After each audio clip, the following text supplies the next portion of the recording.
Good morning, everyone. For those of you who aren't in my lab and therefore maybe don't know me, my name is Connelly Cowan. I'm a rising junior debating at Georgetown. I have one. Yeah, I'm all good. Thank you. I'm an idiot. No, you're good. So yeah, rising junior debating at Georgetown. I'm a 2A there, so I have a lot of thoughts about how to write now. As we go, if people have questions, please feel free to ask. I want this to just be kind of a conversation. I want to make sure that all of your questions are answered and everyone feels great about going into the season and writing a bunch of maps. Here. Great. You're good. You're just on time. Okay, so writing a new app. Most people's first question is, where do I start? And I think that's understandable because it can be quite overwhelming to feel like you're starting this kind of project from scratch, especially with a topic that's as complicated as IP. I'm sure you all have figured out by now from your last 2 weeks of research that this is a very complicated topic with a lot of complex legal issues, and so I'm sure that writing a new app kind of on your own can seem like a very daunting task. So with that in mind, how do you get started? So I think the answer to this ultimately depends on what your specific goals of a given 1AC are. Throughout the season, hopefully, you're going to write a lot of new apps, and a lot of them are going to be designed for very different niche purposes. Like, yes, it is true that maybe for the beginning of the season, you're like, I want a big core topic app that we can read, 75% of the time, that's clearly topical, links to a bunch of stuff, but that's fine because we'll be super prepared on it.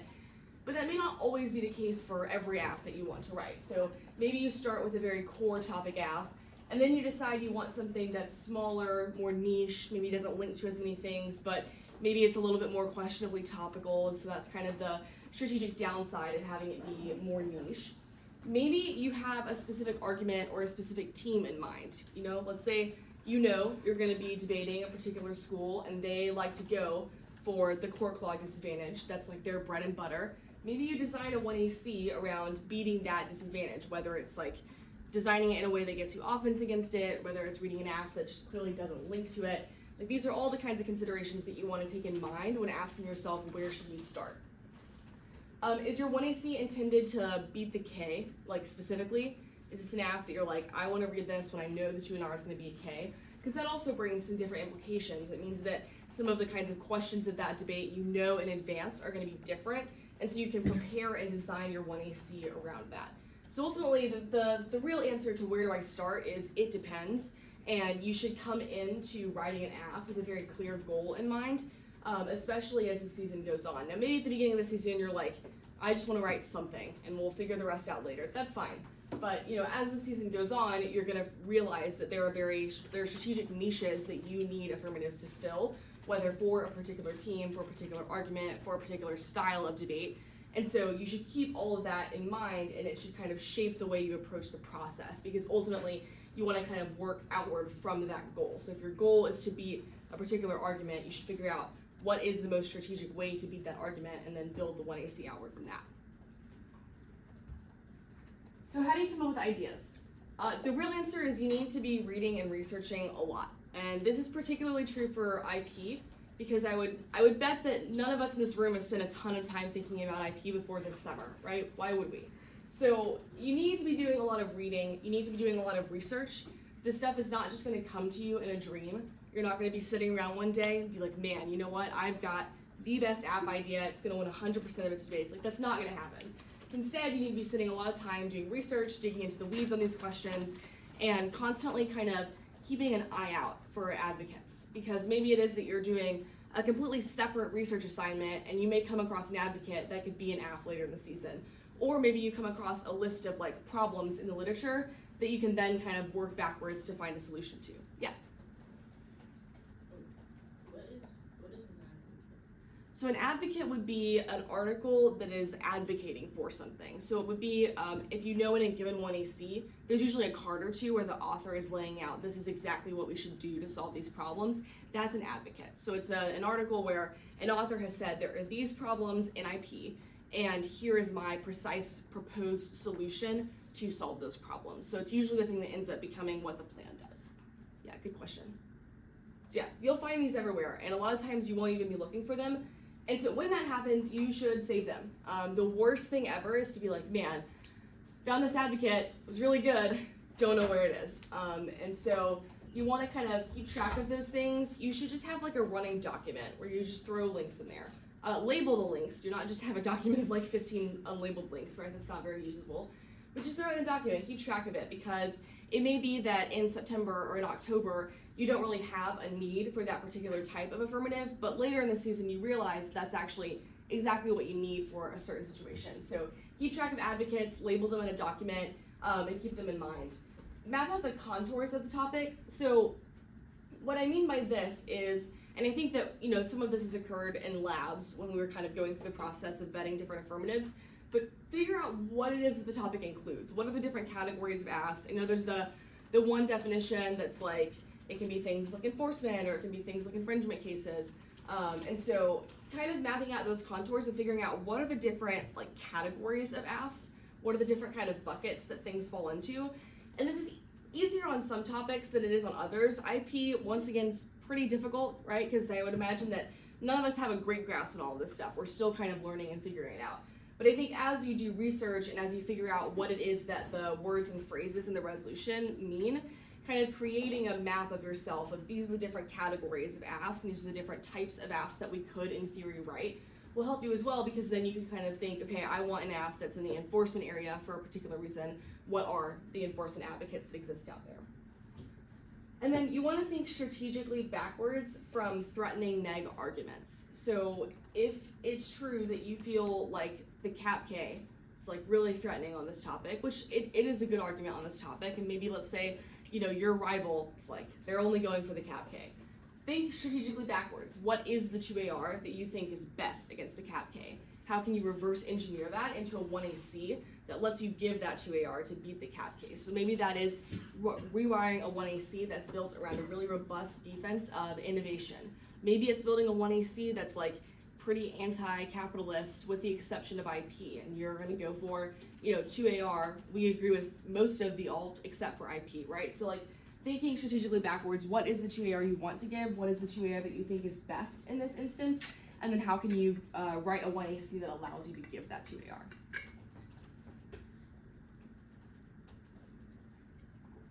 Okay, so what comes next?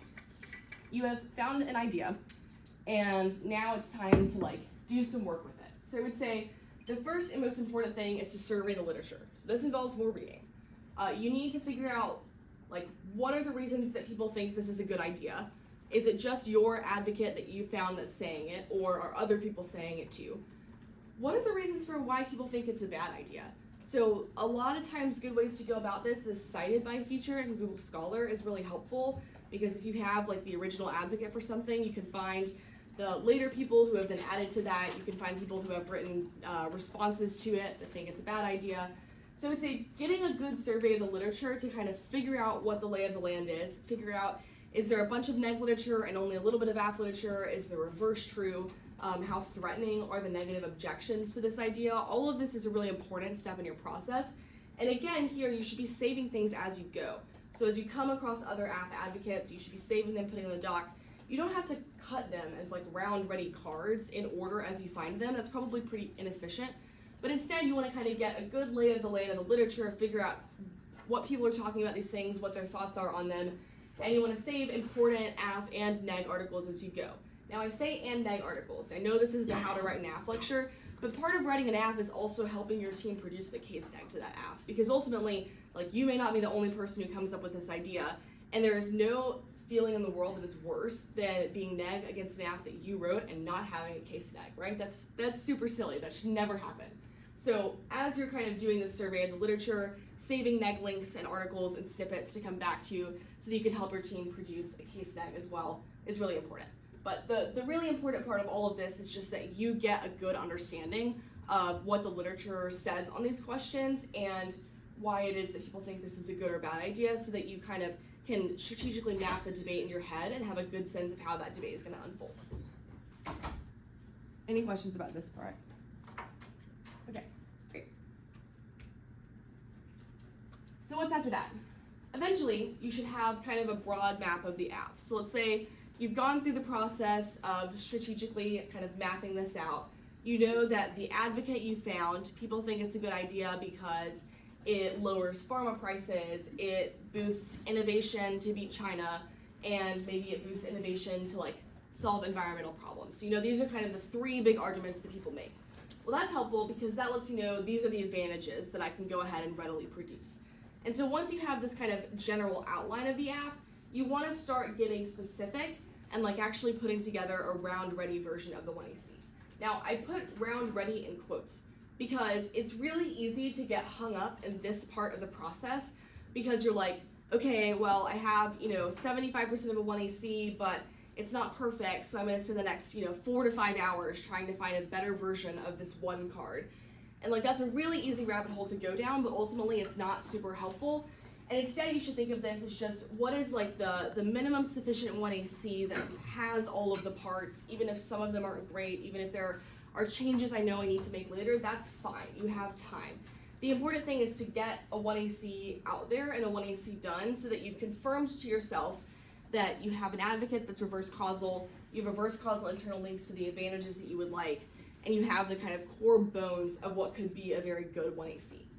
So I would think of this not as really having an actual round-ready version of the 1AC as just like checking the boxes, having all the pieces you need, and almost kind of proving to yourself that this is a viable app that you could produce and that the pieces are real. So after that, now it's your turn to be a skeptic. So put your 2N hat on, tear the app apart. What are the parts of this affirmative that you think are the most problematic? And based on the fact that you've surveyed the literature and you know what people say about these different issues, what are the parts of the app that you think are the weakest? Is it the kind of internal links? Is it that the internal link to the China advantage is like a little iffy and you need maybe better, more reverse causal evidence? Is it instead that the mechanism is vague and you think that you need, some card to make it more concrete or explain how it is it actually functions? Are there features of the literature or like negative objections to this proposal that you feel like the 1AC does not really account for in its current form? Maybe there's something you would like to change about that so that you get out ahead of some of those debates. So these are the kinds of questions that you want to ask yourself and you want to be honest with yourself about. You should really try to be a skeptic here. Try to step back and look at this as though you have, suddenly someone has broken this app against you and you are neg. What are the things that concern you? And then based on that, you should revise, resubmit, cut cards to kind of fix some of those holes and some of those gaps in your kind of strategic outlining of the app so far. Any questions about this part of the process?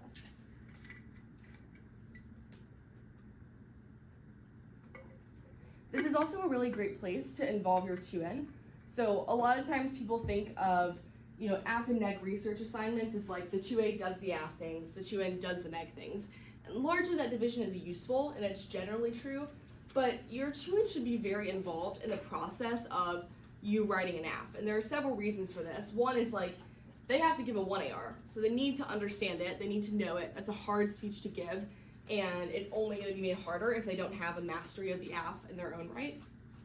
But also, this is your 2N's entire job, right? This is what they are trained to do. They are trained to look at a 1AC, deconstruct it, find the problems with it.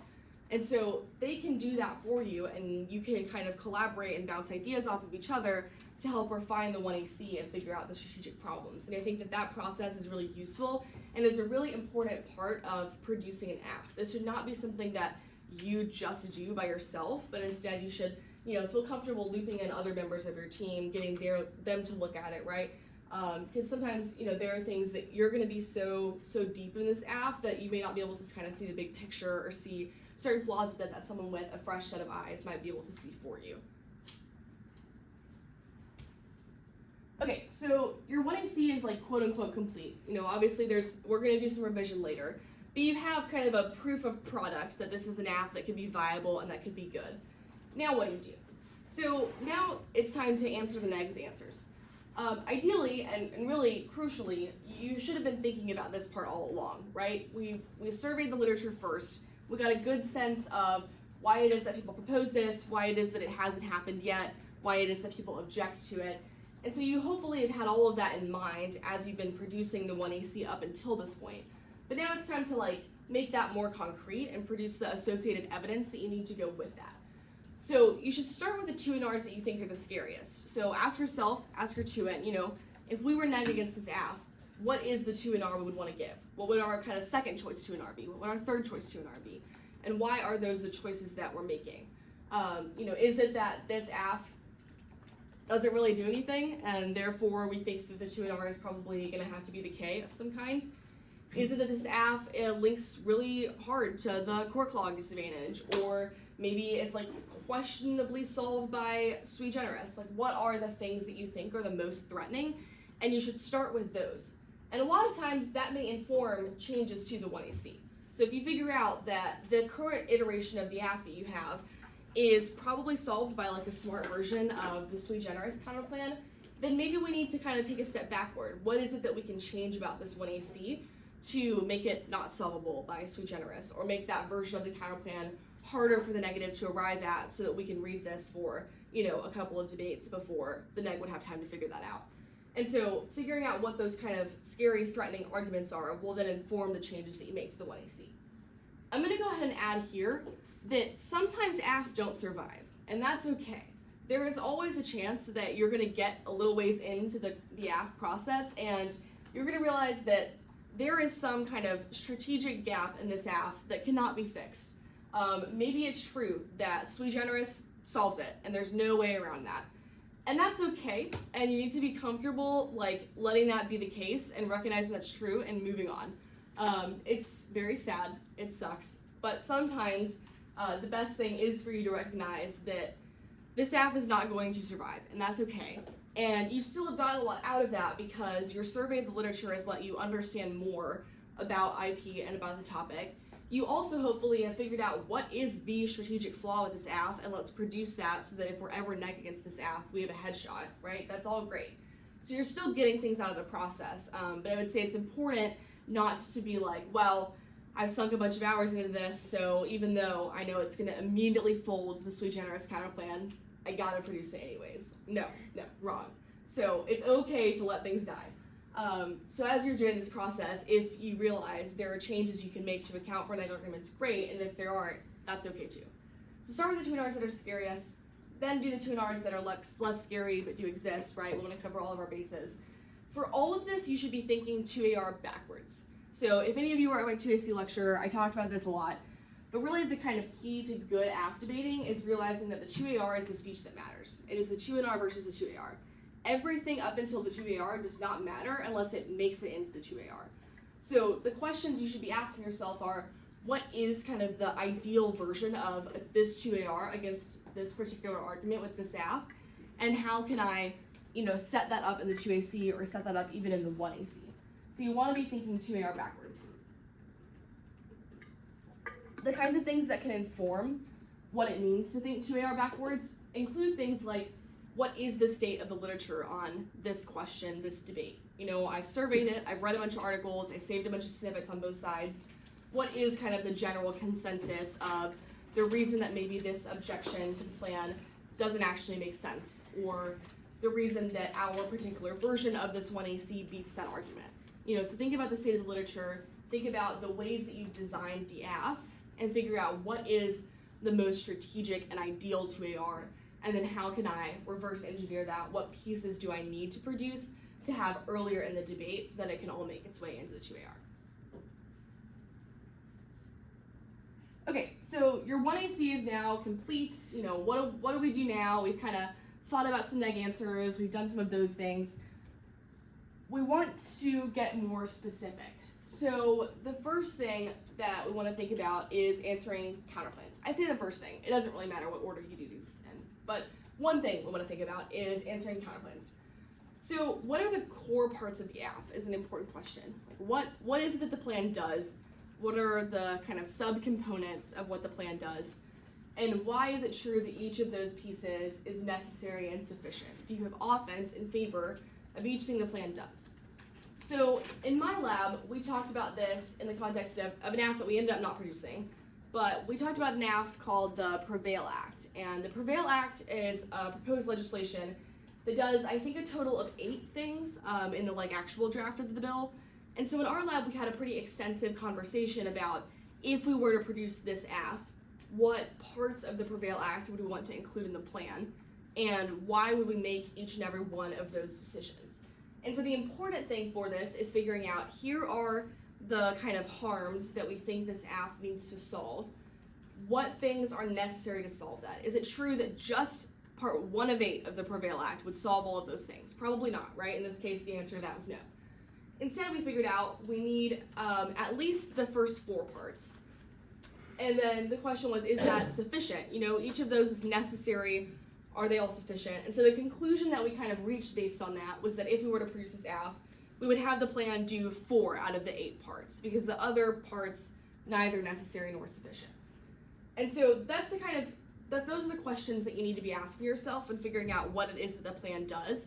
And the reason that's important for counterplans is that things need to be necessary so that the net cannot pick out of them, and they need to be sufficient so that they solve your internal links. And so ensuring that you feel good about both sides of that coin for each thing the plan does and for each internal link that exists in the app is really like priority number 1 for producing a new affirmative. And so the second question, do you have offense in favor of everything that the plan does, is so that you can ensure you're good to go against picks, because ultimately the net can always pick out of something, but if you have an offensive reason that everything the plan does is good and important and necessary and sufficient, then you will be good to go against those, because no matter what the pick is, you will have some kind of offense against it. And so at the point that you've answered these questions, you should really be kind of at your core good to go against counterplans. Now obviously there are more things to do, right? There may be certain advanced counterplans that you've seen in the literature that you would like to cut, you know, a quick 2AC card on. There may be some like process counterplans that you want to cut a card on or something, but it's like really the kind of core of figuring out how this app survives and how it doesn't lose to counterplans is figuring out necessity and sufficiency. That's priority number 1. So then you want to think about DAs to the app. So what are core link themes? So, you know, on this topic, I would imagine some core link themes have to do with like signaling to businesses about IP changing, or signaling to the courts that they need to decide cases differently, or maybe an actual material increase in the number of cases that go through the courts, right? These are kind of general link themes that are going to play a lot in different disadvantages. So you want to think about those things. How does the app interact with those? Is it true that the app sends some kind of signal that like businesses or investors would care about? And if so, is that a good signal for them? Is it a bad signal for them? You know, be honest with yourself. Figure out kind of what is the reality of the situation here.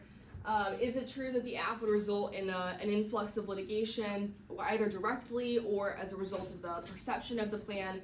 Is that not the case?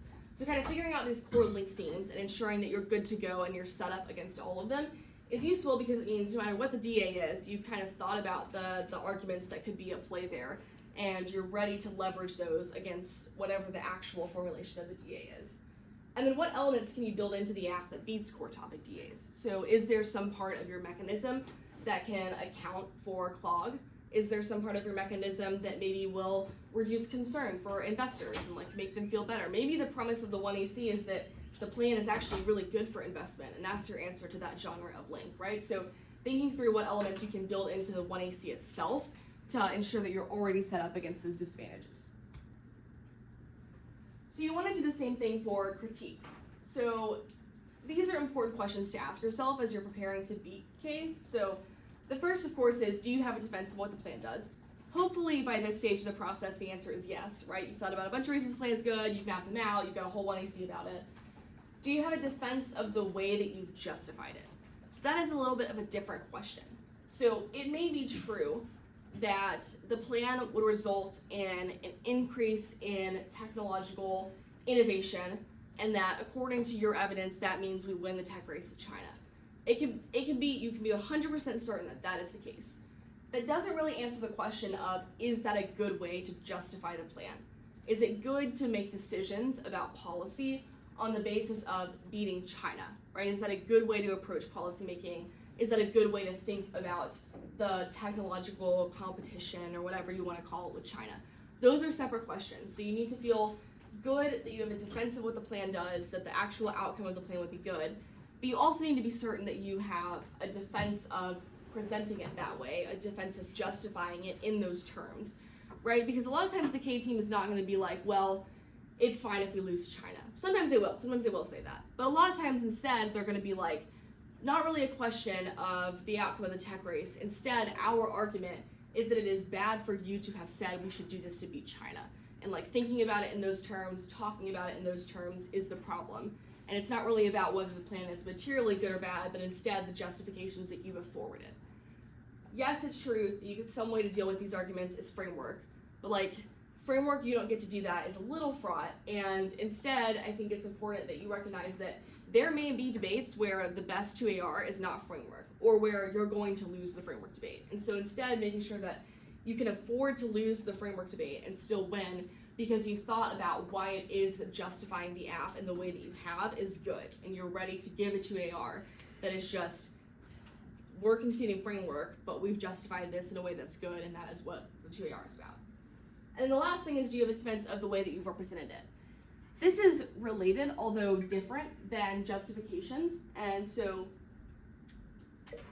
I think it's important to think about it too. So the way that you've justified the AF is kind of like your advantages, if you want to think about it that way. You've said it's good to do this particular IP reform because of trying to stop ecological collapse, trying to beat China, and trying to like increase pharma innovation, right? Those are your justifications. But that's not really about the way in which you've packaged those things or the way in which you've represented it. So it's the difference in saying it's bad for you to care about beating China and saying it's bad that you called it a tech race. Like it's bad to represent it as a race or as a competition. Does that difference make sense? I know that's a little fuzzy and like they ultimately are related, but the difference in kind of justifications and representations is important here because justifications are like the reason you have said the thing is good, and representations are the ways in which you said it's good. What like words are you using, what phrasing, how you're talking about it, as opposed to the actual content of the justifications themselves. So you want to ask yourself these three questions. If you feel good about these three things, you should generally be set up pretty well against K's. Now, obviously, you're still going to have to like answer them, think about them, right? If the AF says markets are good, you're going to have to answer the K of markets, right? But thinking through these kinds of three core questions when it comes to designing a new AF and making sure that it's set up as strategically as possible is really, I think, the most important component. So, last topicality. Oh, go ahead. So like, the K's are like structured different than K's. Like, their links are different functionally and like everything else. So like, I don't really like know how they work. Yeah. So, a critique is a little different from a DA. That's right. So, a disadvantage says that the kind of causal outcome of the plan would like cause a bad thing to happen. You know, so if we were to restore the presumption of irreparable harm and grant permanent injunctions, like a bad thing would happen as a result of that. A critique is different because usually it's not really saying that the plan causes something to occur that's like uniquely bad, but instead is saying that the way the 1AC justifies itself, the assumptions that it makes about how the world works, or the like ways in which it represents itself is problematic, is bad, and we should reject it on that basis. And so it's less that the causal outcome of the plan is bad, and instead that the 1AC, something about it itself is bad, even if that's not a unique outcome of the United States doing the plan. Does that different make sense? Okay, so yeah, importantly, kind of I think these general themes are like generally good buckets to kind of put different K links in, but the important thing is just that a critique is going to test parts of the AF that a disadvantage is not, right? Because it's not just about narrowly what happens if we do the plan, but instead how is the 1AC constructed? Are all the parts of it good? Do you have a defense of all of the parts of it? And so I think that thinking of it through in those terms is going to prepare you for those debates. Yeah. Thank you. Yeah, of course. Other questions? Okay, so topicality. Is it topical? Be honest. It is okay if the answer is like, sort of, you know? It doesn't have to be an immediate yes. But you need to be honest with yourself here. Is this a threatening to an R? And if the answer is no, great, that's fine. If the answer is yes, you need to dedicate some time to that. And you need to think about how is it that I would like to beat that 2 in R. Is it that that's a 2 in R for one word in the resolution? Is it that there are several words in the resolution for which that is a 2 in R? Once again, be honest with yourself. And now figure out how can we kind of reverse engineer an ideal 2AC from the 2AR? How can I get all of those pieces in the 2AC and the 1AR? And so you should ask yourself things like, what is the ideal 2AR? How do the interpretations stack up against each other? By which I mean, sometimes it's the case that the neg interpretation is going to be far more precise and predictable than the aff interpretation. And if that's the case, you're going to need to engineer a 2AR around why maybe even though it's more precise in like a narrow sense, yours is much better for debatability and for like a topic with aff ground. Maybe it's true that both interps are like relatively the same in terms of precision or predictability. Maybe they're both super precise, maybe neither one's super precise. And so in that case, maybe your offense needs to be more of kind of a reasonability or predictability push, or maybe just that yours is better for debate, right? So thinking through like, what are the facts of the matter? I've surveyed the literature on both sides of this interpretation debate.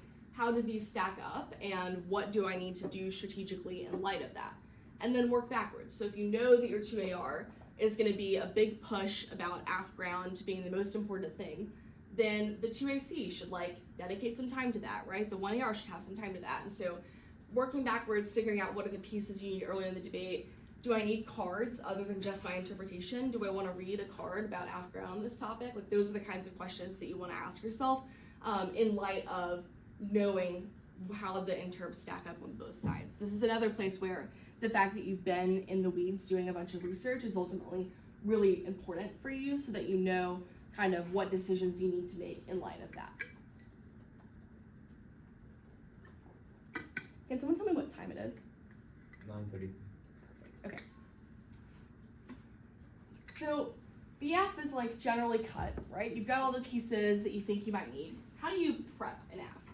This is a question I think a lot of people struggle with, so I thought dedicating some time to it would be important here, because ultimately cutting a new aff is great, but it's not really useful unless you have then prepared that affirmative and you're ready to read it in a debate. So how do you get an aff from cut all these cards, I have like all of the general pieces I think I need, to I am ready to read this in the next 30 minutes in our debate?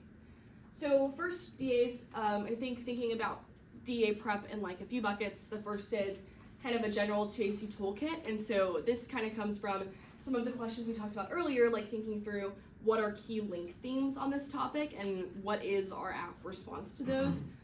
Do I have kind of core like important thumpers or important uniqueness arguments or whatever that are multi-purpose and that I could use in a bunch of cases, and do I have that in one place that's really organized? Especially because like as the season goes on, you may have someone break a new disadvantage against you that maybe you haven't thought of before, you haven't debated before. So having some general purpose kind of toolkit type pieces can be really useful. Then you want to prep your core topic DAs. What are the things that all the camps put out? What are the things we know everyone's going to read? If it's later in the season, have you been doing scouting? Do you know the kind of new stuff that people have come up with, particularly people that are in your bracket at the tournaments that you're going to? Are you sure that you have a 2AC to all of those DAs? You want to work all of this stuff 2AR backwards, so that should be your frame for all of this, is for each of these DAs, what is my 2AR? How can I reverse engineer that into a 2AC that includes all of those pieces and then includes other things to make it more complex and difficult for the negative? And then ask specific DAs. You will know what these are because you will have done an extensive survey of the literature. You'll have cut a bunch of cards about this affirmative. And so as a result of that, you should know what it is that the people who think this is a bad idea, why do they think that? And so this is another place where it's important to kind of make a mental note to yourself that you should be thinking about this aff through the lens of both being affirmative and negative at every step of the process. Because if you're doing research and you have your like aff blinders on, you're not paying attention to any article that concludes against you, you're not going to know the answer to this question. You're not going to know what aff specific DAs to prepare. So making really good use of that time and ensuring that you're paying attention to all of the different objections that could become DAs is important for ensuring that you're able to prep the aff. So then counterplans. I generally tend to think of these in like 5 buckets. There's probably some overlap, but I think these categorizations are generally helpful. So first, your advantage counterplans. So the aff says that we need to boost pharma innovation by restoring injunctions, whatever. The neg says, what if we just throw a bunch of money at it? That's an argument you need to be prepared to beat. And really beating advantage counterplans starts with 1AC construction, because if it is true that you have designed internal links that are reverse causal, you should already have evidence built into the 1AC that allows you to demonstrate the advantage counterplan does not solve, right? So the injunctions app, for instance, has evidence about why it is that investors need permanent injunctions specifically. So even if it's true that the counterplan throws a bunch of money at them, that's insufficient because they know that people are still going to be able to infringe on their unique and novel ideas, and there's not enough money in the world to kind of match those invested incentives. This is a place where additional card cutting might be useful. Maybe it is that you need, a like picking winners fails cards, or like a price is bad or whatever. But ultimately your like core answer should be 1AC design, making sure that your internal links are reverse causal. The next category is like agent counterplans. Most of the time, I would imagine your plain texts are not specifying an agent. If they are, like, you should be sure that that is a thing you're doing intentionally.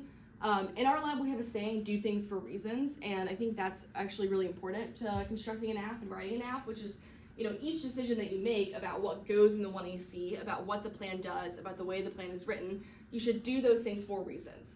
So it is not true that you should just be like, well, got a couple extra minutes in this 1AC, so here are 4 cards I'm gonna throw in there, right? No, like that's precious time. You should do things for reasons. You should not sit down and be like, okay, well, I need a plan text, so the first sentence that comes to my mind, that's what we're going with.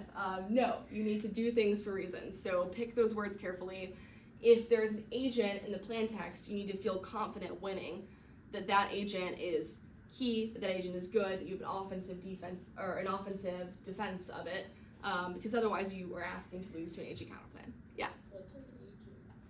So an agent would be the kind of actor doing the plan. So for instance, if the 1AC plan were to say that Congress should do something, an agent counterplan could be like, the court should do that thing instead.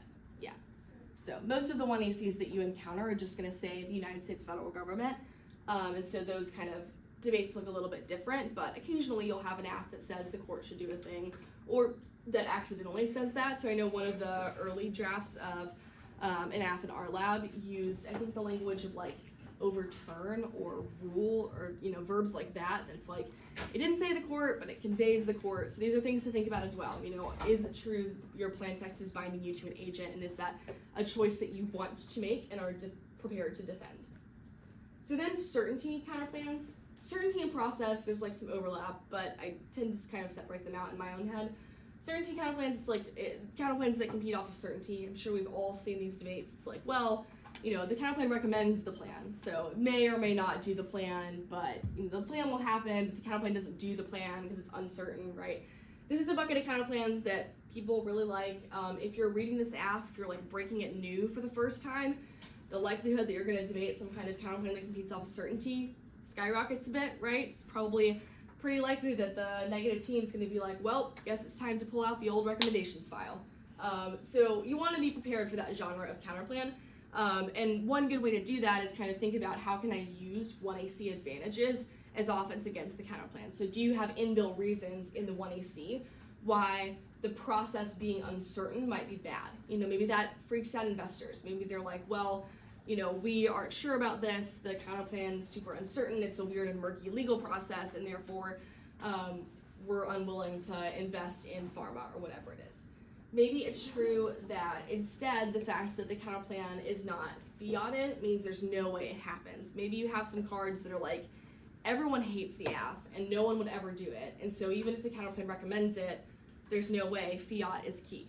So thinking through kind of what are your angles against those kinds of counterplans is really important in advance, and particularly when you're breaking a thing new for the first time, because a lot of times that is going to be where the negative turns if they don't have a case neg. Picks, which we talked about earlier, so by this point in the process you should feel fairly good against picks, but it's important to kind of put that to the test, think through what are all the different things that I could pick out of here.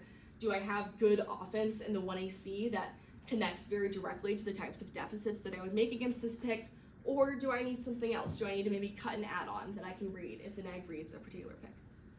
And then process, kind of a catch-all bucket for a lot of the other stuff that maybe doesn't cleanly fit into one of these categories.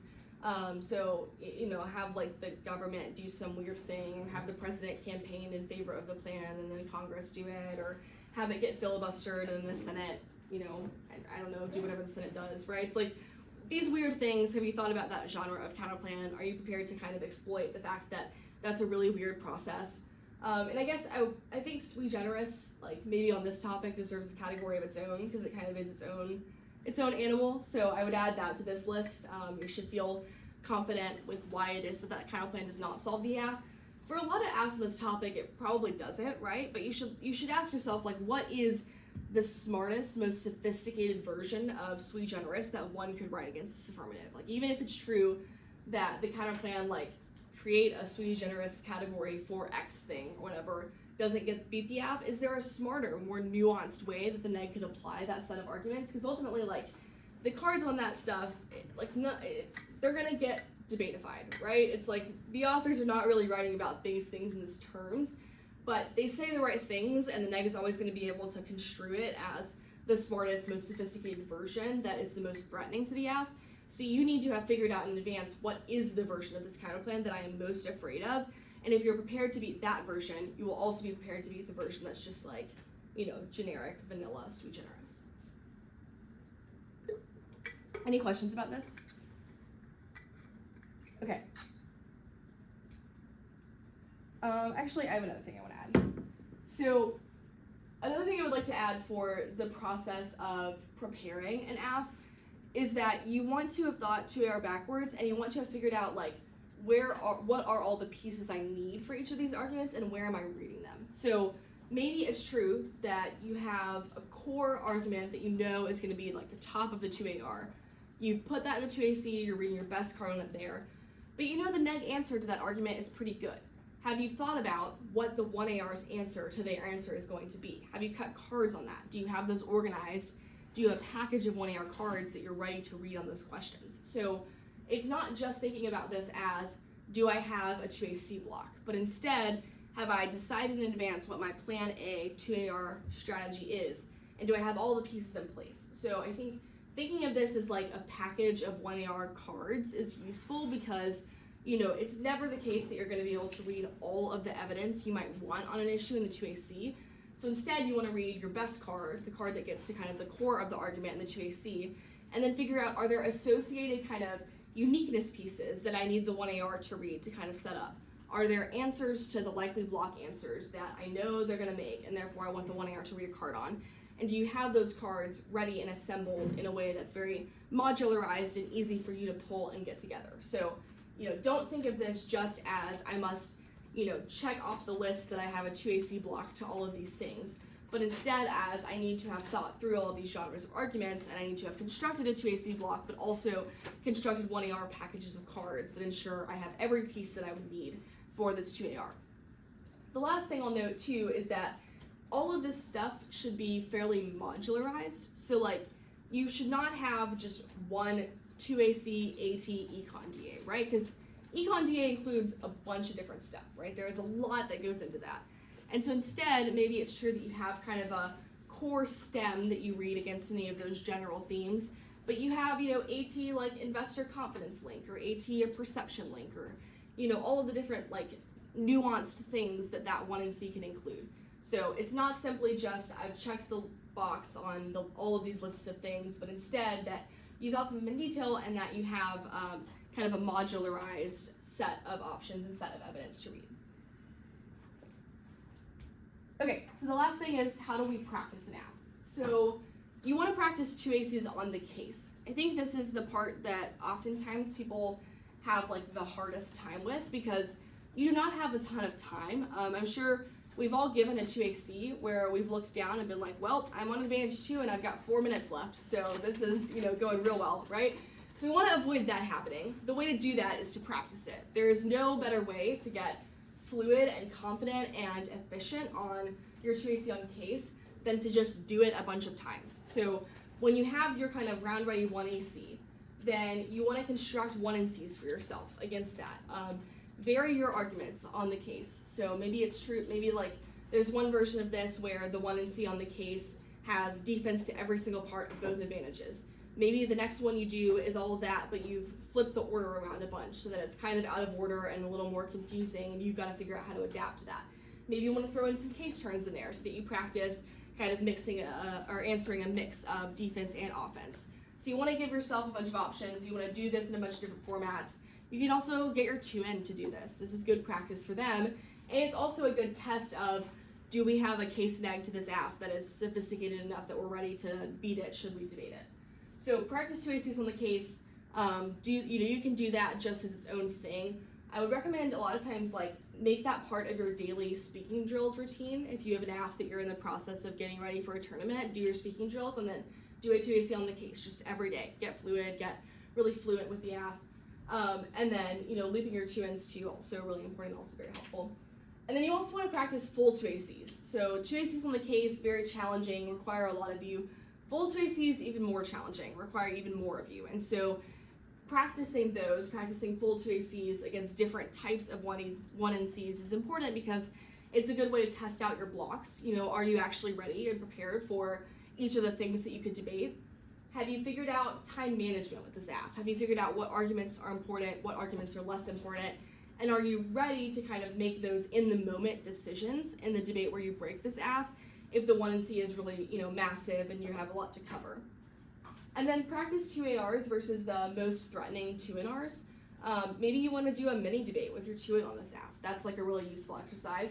You don't have to do it that way. Maybe instead you sit down and kind of map out, if I was giving the 2 NR against this app, here is what it would be. And then you prepare a 2 AR that is ready to beat that. So practicing those, making sure that you feel confident against the most threatening 2 NRs is really important. And all of this should start ideally well in advance of the tournament, right? Now, I know things happen, right? We've all been there. We've all been cutting an app the night before a tournament. But ideally, you want to do this stuff in advance because ultimately, there's a lot of upside to breaking a new affirmative, but you miss out on most of that upside if you're not really prepared to execute and to kind of use all of the advantages that breaking new gets you. So if you're finishing throwing it together the night before, if you haven't practiced it, and therefore your 2 AC is going to be pretty inefficient, you're going to be super time pressed and stressed, you're missing out on a lot of the advantage that you could be getting out of breaking a new affirmative. So maybe for you that means making yourself a rule that if the app is not generally done X number of days before the tournament, I'm not breaking it until the next tournament. Maybe that's a good threshold to set for yourself, or the deadlines help you. I certainly benefit from setting deadlines for myself, so that's a useful strategy that can help you, I think, with producing debate stuff. Yeah. For you, on average, how much in advance do you start cutting the app and stuff? I would say I'm basically always cutting an app, so it kind of just becomes a question of when to break it. Yeah. I mean, the college schedule is weird. It's a lot different than high school because there are only 4 to 5 tournaments each semester, and I would imagine you all are going to a lot more. And so, because of that, you're basically always cutting an app because there's so much more time between tournaments. But really, I think for me, it's less of I need this number of days between finishing it and the tournament, and more just I need to be sure that I have given some 2 ACs in the case to the point that I feel comfortable and confident that I can go in a debate and execute. And so that's different for every person. But the important thing too is that you walk into that debate and you're going to break the app and you're going to feel confident about it, because if you walk in and you're nervous and you don't feel prepared on it, you're not going to execute to your fullest potential. So yeah, really it's a question for you and what is it that you need to feel confident, and that'll probably change over time or may change with the 1 AC and all. That's okay. Yeah. Other questions? Could someone also tell me what time it is? 9:50. Okay, great. This clock says it's 3 p.m., which I think is wrong, so. Okay, so that's the end of the presentation. Let's see, I was considering going through kind of an example. I don't think we really have time for that. Do people have other questions?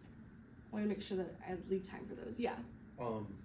Just your kind of a random question. Yeah. What do you think is the strategic benefit of topical KFs? I feel K teams are gonna read links and find links regardless, which you know what I mean? I just don't know if you have any expert opinion on that. Yeah, I don't know if expert opinion is the right phrase here, but I do have some thoughts. So the nice thing about topical chaos, so to speak. And I mean, that's a broad term, right? That could mean many different things. But I think the thing that I would imagine you're talking about, and that we've talked about a bit in our lab, is affirmatives that have offense that is not just tied to the causal outcome of the plan. And so the thing that is strategic, or one of the things that's strategic about these affirmatives, is that you have a broader scope of offense, right? It's not just that if the United States federal government were to do this thing, it would cause a good thing to happen. Instead, it's that kind of a broader set of questions here, the way that you've related to IP, your like epistemology, or like the way that you think about these things, all of that stuff is beneficial. So you get a broader scope of offense. That also does mean in some senses the neg has a broader scope of offense as well, right? Because you kind of granted the premise that it's not just narrowly about plan focus, so if the neg wants to go for your kind of political imaginary is bad, you've granted that that is like a relevant question in the debate, right? So strategic upsides come with strategic downsides, but I think that that broader scope of offense can be useful. And it can especially be useful in cases where the negative just wants to go for a like narrow disadvantage, right? Because you have kind of forwarded the premise from the start that the debate is not just a question of advantage versus disadvantage, but rather there's kind of a broader set of considerations that are important. There's a broader scope of offense that if the neg doesn't deal with, you should be positioned relatively well toward the debate. Yeah, go ahead. Yeah, you mentioned that you have to do a lot of reading and researching. So, like, can you give me some ideas like how to research or like what to look for when you're researching? Yeah, absolutely. So I definitely agree, getting started is definitely the hardest part, right? Especially with a topic like intellectual property. I think that's a very difficult thing to just start researching. And so I would say that you kind of have the benefit of having been here at camp. You've probably been working on some different affirmatives. And so I would kind of take from that, here are the ideas I've come across, here are the different things that I know are controversy areas in literature. And, just pick one, start kind of digging into it, figure out if you think there's an affirmative there. So if you're interested in like gene patents, for instance, maybe you want to cut a gene patents app. If you're interested in tech innovation, you could do some Google searches to figure out what are the kind of hot button issues related to intellectual property and technology right now, or what are the hot button issues for intellectual property and pharma innovation. So you can kind of start very broad in a general sense to just figure out what are the things that people talk about. And then if one of those things interests you, or maybe you're looking to cut a particular type of app, like something about enforcement or remedies as opposed to subject matter, you want to do searches in that area. So yeah, I would say there's really no wrong place to start. The important thing is just that you start somewhere, and that as you go, you kind of let the literature guide you. You figure out what things are interesting to you, what things might be strategic for you, and you kind of follow those threads. But yeah, there's no wrong place to start. Yeah, any other questions? Okay, I imagine then we are close to out of time, so I'm going to end there, let you all get water before your next elective. But thank you all for coming. If you have questions later on, please let me know.